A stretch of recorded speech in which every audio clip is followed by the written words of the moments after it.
Assalamualaikum warahmatullahi wabarakatuh. Di sini saya akan menjelaskan tentang praktikum dasar telekomunikasi, yaitu tentang amplifier. Untuk tujuannya di sini menjelaskan prinsip kerja suatu rangkaian penguat, menghitung penguat suatu rangkaian penguat, menjelaskan prinsip kerja penguat tertala. Untuk dasar teori di sini, pengertian amplifier. Penguat amplifier adalah komponen elektronika yang dipakai untuk penguat daya atau tenaga secara umum. Dalam bidang audio, amplifier akan menguat signal suara yang telah dinyalakan dalam bentuk arus listrik. Pada bagian inputnya menjadi arus listrik yang lebih kuat di bagian outputnya. Rangkaian power amplifier dibagi dalam berbagai jenis. Di antaranya adalah power amplifier OT, output transformer, power amplifier OTL, output transformerless, power amplifier OCL, output capacitorless, dan power amplifier BTL, bridge transformerless. Lanjut, jenis-jenis atau kelas-kelas power amplifier di sini. Yang pertama, penguat daya kelas A. Penguat kelas A merupakan kelas penguat yang desainnya paling sederhana dan paling umum digunakan, seperti namanya, yaitu kelas A, yang artinya adalah kelas terbaik. Penguat kelas A ini memiliki tingkat distorsi sinyal yang rendah dan memiliki linearitas yang tinggi dari semua kelas penguat lainnya. Umumnya penguat kelas A menggunakan transistor single, transistor bipolar, FET, IGBT yang terhubung secara konfigurasi common emitter bersama. Letak titik kerja titik Q berada di pusat kurva karakteristik atau berada pada setengah VCC atau 2 dengan tujuan untuk mengurangi distorsi pada saat penguat sinyal. Penguat kelas A ini penguat sinyal input satu gelombang penuh atau 360 derajat. Yang kedua, penguat kelas B. Penguat kelas B ini diciptakan untuk mengatasi masalah efisiensi dan pemanasan yang berlebihan pada penguat kelas A. Letak titik kerja key point berada di ujung kurva karakteristik sehingga hanya menguatkan setengah input gelombang atau 180 derajat gelombang. Karena hanya melakukan penguatan setengah gelombang dan menonaktifkan setengah gelombang lainnya, penguat kelas B ini memiliki efisiensi yang lebih tinggi dibandingkan dengan penguat kelas A. Secara teoritis, penguat atau amplifier kelas B ini memiliki efisiensi sebesar 78,5%. Kelemahan pada penguat kelas B ini adalah terjadinya distorsi crossover. Yang ketiga ini penguat daya kelas AB. Seperti namanya, penguat kelas AB adalah penggabungan dari penguat kelas A dan penguat kelas B. Penguat kelas AB ini merupakan kelas penguat yang paling umum digunakan pada desain audio power amplifier. Titik kerja penguat kelas AB berada di antara titik kerja penguat kelas A dan titik kerja penguat kelas B, sehingga penguat kelas AB dapat menghasilkan penguat sinyal yang tidak distorsi seperti pada penguat kelas A dan mendapatkan efisiensi daya yang lebih tinggi seperti pada penguat kelas B. Penguat kelas AB menguatkan sinyal dari 180 derajat hingga 360 derajat dengan efisiensi daya dari 25% hingga 78,5%. Untuk yang keempat, penguat daya kelas C. Amplifier atau penguat kelas C ini menguatkan sinyal input kurang dari setengah gelombang atau kurang dari 180 derajat sehingga distorsi pada outputnya menjadi sangat tinggi. Namun, efisiensi daya pada penguat kelas C ini sangat baik, yaitu dapat mencapai efisiensi daya hingga 90%. Penguat kelas C ini sering digunakan pada aplikasi khusus seperti penguat pada pemancar frekuensi radio dan alat-alat komunikasi lainnya. Yang kelima, penguat daya kelas D. Penguat daya kelas D ini menggunakan penguat dalam bentuk pulsa atau biasanya disebut dengan teknik pulse width modulation (PWM), di mana lebar pulsa ini proporsional terhadap amplitudo sinyal input yang pada tingkat akhirnya sinyal PWM akan menggerakkan transistor switching on dan off sesuai dengan lebar pulsanya. Secara teoritis, penguat kelas D dapat mencapai efisiensi daya hingga 90% sampai 100% karena transistor yang menangani penguatan daya tersebut bekerja sebagai switch binari yang sempurna sehingga tidak terjadi pemborosan waktu saat transisi sinyal, dan juga tidak ada daya diboroskan saat tidak ada sinyal input. Untuk alat dan bahan di sini, kita menggunakan software Proteus laptop resistornya 10K, LED read, LM741 oscilloscope, dan sinyal generator. Untuk prosedur percobaan di sini, yang pertama kita mencoba rangkaian inverting pada amplifier. Kita buka Proteus, buat rangkaian sebagai berikut. Setelah kita membuat rangkaian, jalankan rangkaian tersebut dengan mengklik play. Untuk selanjutnya kita mengatur panel pada oscilloscope dengan penguatan sebesar 5 volt atau diff dan tim base-nya 1 miskon. Untuk selanjutnya kita mengatur sinyal generator dengan frekuensi 500 Hz dan amplitudo 2 volt. Setelah kita mengatur semuanya, akan keluar gelombang. Di sini mahasiswa mengamati hasil keluaran tegangan tersebut dan jelaskan. Untuk yang kedua, percobaan rangkaian non-inverting pada amplifier. Kita membuka Proteus, buat rangkaian sebagai berikut. Setelah membuat rangkaian tersebut, mahasiswa menjalankan rangkaian tersebut dengan mengklik play. Setelah mengklik play, kita mengatur panel pada oscilloscope dengan penguatan yang berbeda. Untuk channel B ini sebesar 10 volt atau diff, dan channel D ini sebesar 1 volt per diff.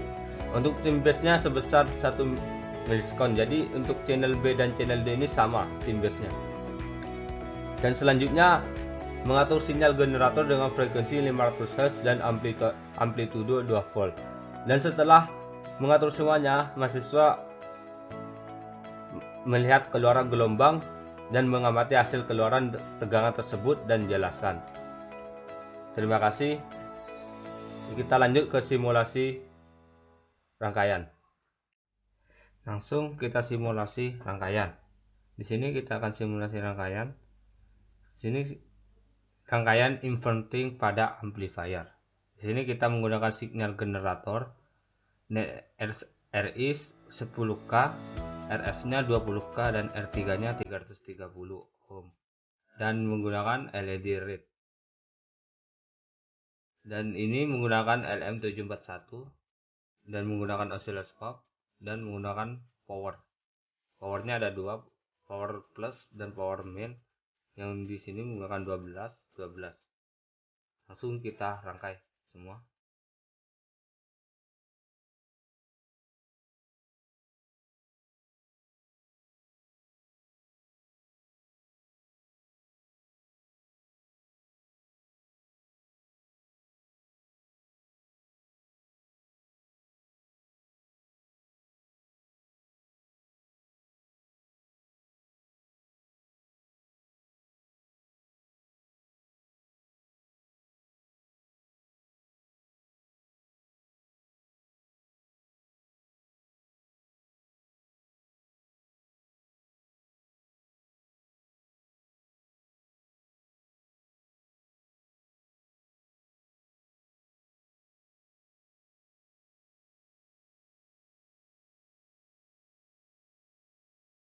Dan menggunakan ground. Di sini menggunakan ground pada plus 3 di LM741.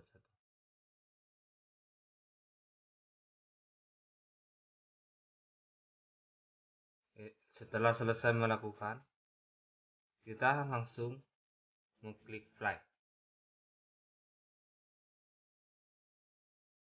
Klik play, kita atur.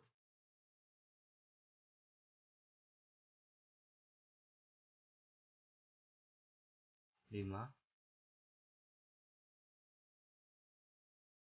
di sini menggunakan 2, menggunakan 0,01.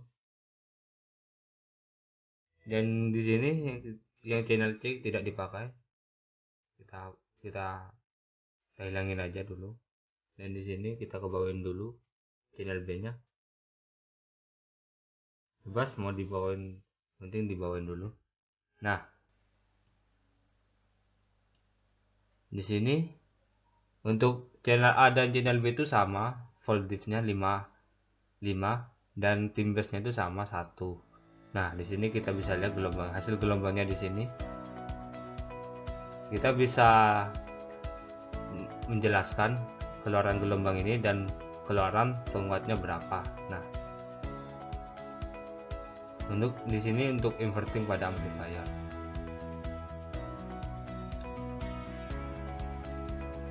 Terus kita ke non inverting. Nah, di sini untuk non invertingnya kita mulai lagi. Untuk percobaan kedua yaitu non inverting pada amplifier. Langsung kita rangkai semua. Untuk RIN-nya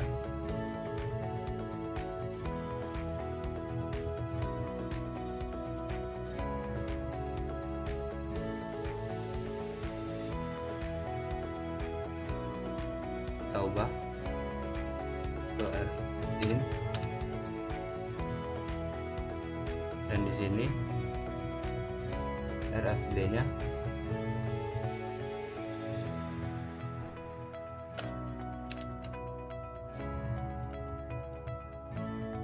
dan untuk powernya di sini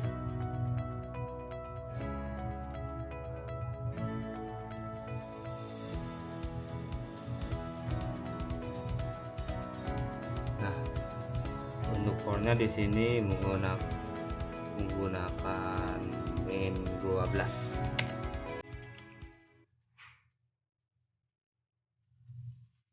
dan di bawahnya kita kasih plus.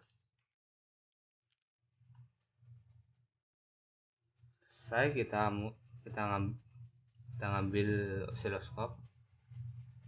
Sini kita taruh di sini aja. Untuk sinyal generator kita taruh di dekatnya ini.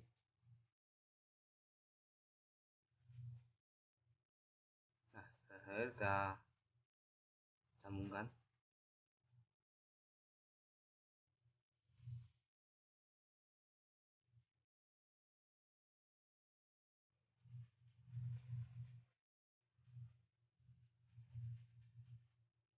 Kita sambungkan dan di sini kita kasih ground.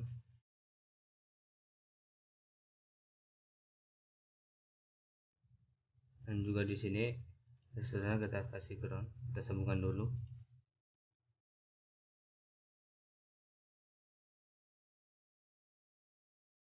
Di sini RFB-nya kita sambung ke RIN-nya dan ke sini. Nah, setelah selesai kita mengklik play. Nah, di sini yang dipakai adalah channel T dan channel D. Untuk channel A nya kita hilangin aja sama channel C.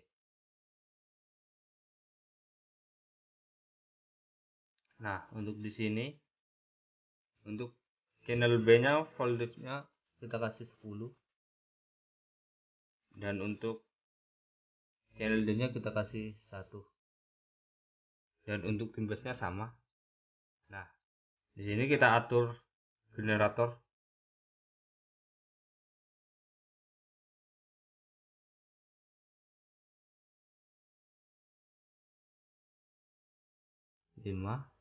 Dan di sini kasih 0,01 dan di sini kasih 2. Untuk levelnya kasih 2. Dan setelah selesai, nah kita bisa dilihat hasil gelombangnya dan teman-teman mahasiswa bisa menjelaskan apa keluaran gelombang ini dan keluaran penguatnya berapa. Nah, setelah selesai. Wassalamualaikum warahmatullahi wabarakatuh.